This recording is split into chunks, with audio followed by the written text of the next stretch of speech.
From Interaction Forum 2010 at the Washington, D.C. Convention Center, WAMU 88.5 presents the Kojo Namdi Show, connecting your neighborhood with the world. Welcome. I'm Kojo Namdi.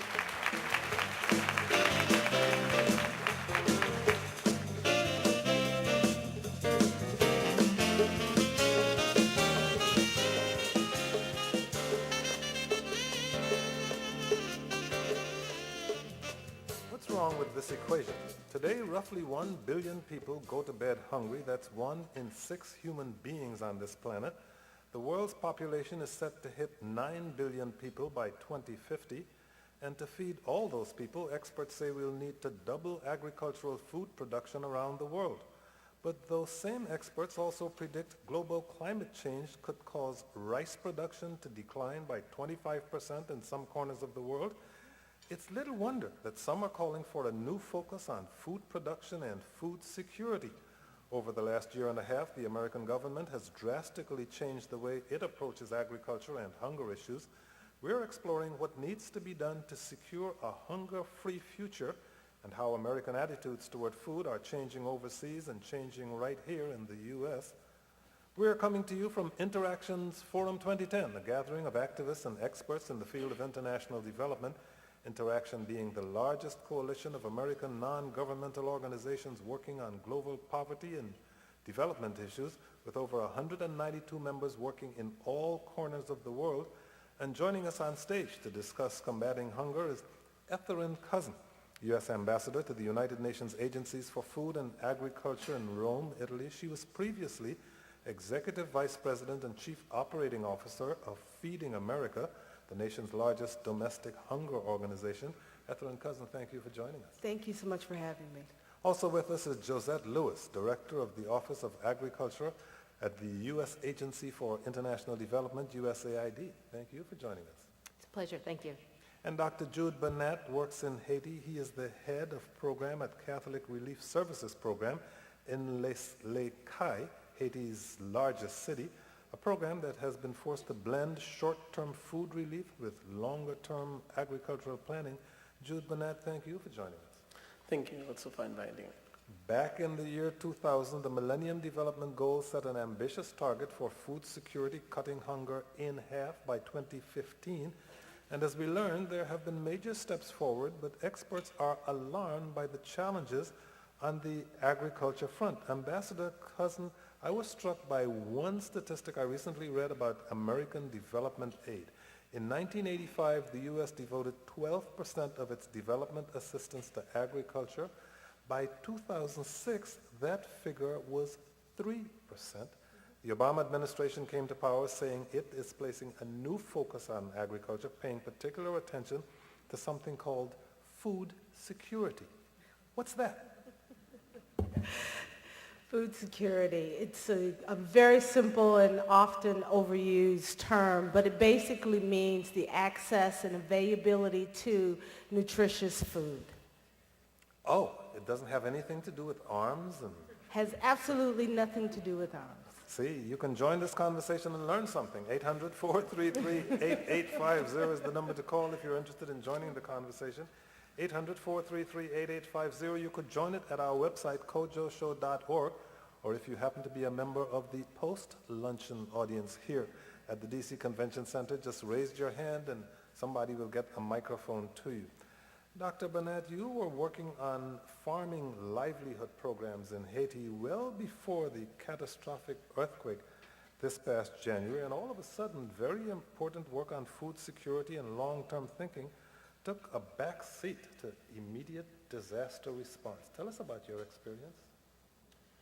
Yeah, let's say that it has been a really challenging situation that we lived in back in January, where we in the country were working at Catholic Relief Services or working with the communities to enhance, I'd say, sustainable livelihood and sustainable food security programming, and then that catastrophe hit, and then we were to respond to immediate needs of food for more than 1.2 million people that were actually affected in Port-au-Prince by this catastrophe. So we were on the front line, I'd say, in responding to that immediate need for food. And thanks to the huge generosity that we have had in the country, we've been able, along with other partners and category services, has been able to serve more than 700,000 people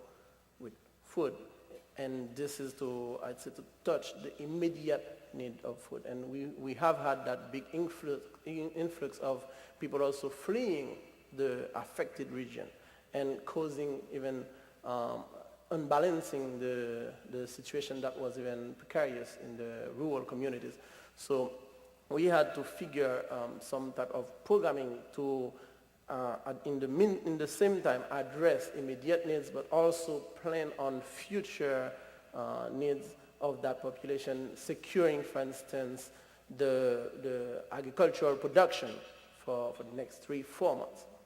And there you have the dilemma, Josette Lewis and Ethelyn Cousin. On the one hand, they have to deal with the short-term goals of feeding people.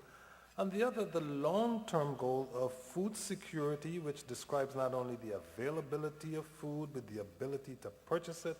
It means having a reliable source of food and sufficient resources. How do we accomplish that in the long term?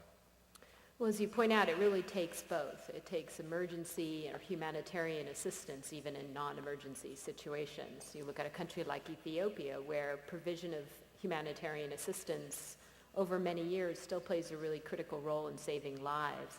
But what we found, as you indicated in your statistics about our development assistance, we have become over-reliant on humanitarian assistance because we've underinvested in agricultural development.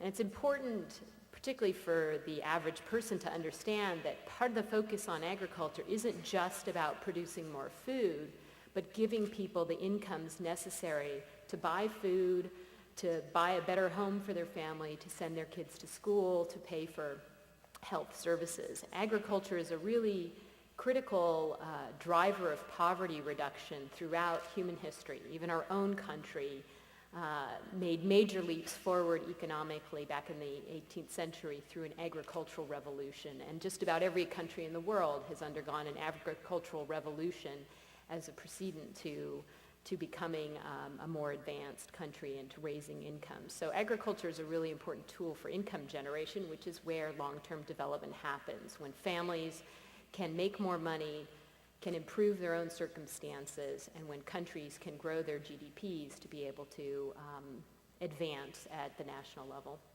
Ethelyn Cousin, what do you see as the main challenge or the main challenges facing the development community on the food front? Well, the main challenges, it depends upon who's sitting at the table, but in very simple terms, let me just say doing things differently.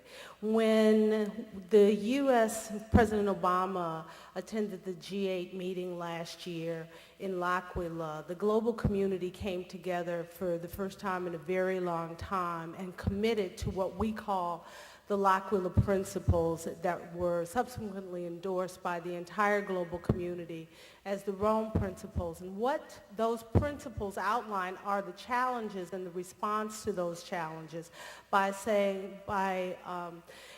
having 5 key pillars. And those pillars, first of all, say it must be country-led, because the challenge that we've had in the past is too often programs in agriculture, as in most development programs, have been donor-driven as opposed to country-led, country-owned priorities. So investments in country-led programs.